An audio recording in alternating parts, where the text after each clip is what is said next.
एकीकडे ठाकरेंची सेना आणि मनसेच्या युतीच्या चर्चा सुरू असतानाच आता महायुतीकडून राज ठाकरेंना आमंत्रण देण्यात आलंय। राज ठाकरेंनी महायुतीसोबत यावं गृहराज्यमंत्री योगेश कदम यांनी हे वक्तव्य केलं। राज ठाकरेंसारखा विजनरी नेता युतीसोबत असावा असंही योगेश कदम म्हणाले। सन्माननीय राजसाहेब देखील हे खंदे राजकारणी आहेत आणि मला विश्वास आहे ते योग्य तो निर्णय घेतील।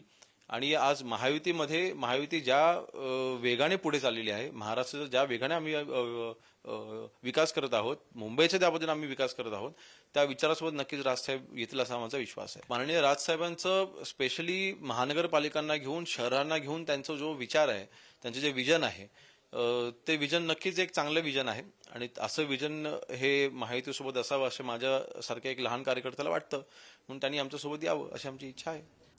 दरम्यान मनसे आणि शिवसेनेच्या युतीवर नेत्यांनी नेमक्या काय प्रतिक्रिया दिल्यात आपण पाहूयात। माननीय राज ठाकरेजी, माननीय उद्धव ठाकरेजी यांनी एकत्र आल्यावरही त्यांनी त्यांची लढाई लढण्याकरता त्यांना उभा आहे।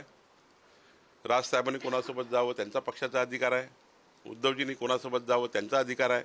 भारतीय जनता पार्टीला काय औचित्य आहे आणि मला वाटतं आम्हाला औचित्य नाही आहे आणि मतदाराला यामध्ये फार रस नाही आहे। कैलासवासी बाळासाहेब ठाकरेंनी फार कष्ट करून शिवसेनेची स्थापना केली आणि तो पक्षही कष्टांनी त्यांच्या नेतृत्वाखाली आणि असंख्य कार्यकर्त्यांच्या नेत्यांमुळे बांधला। दुर्दैवाने जी गोष्ट झाली ती झाली, पण आज उद्धवजी आणि राजजी एकत्र येऊन महाराष्ट्राची सेवा करणार असतील तर ही अतिशय आनंदाची गोष्ट आहे।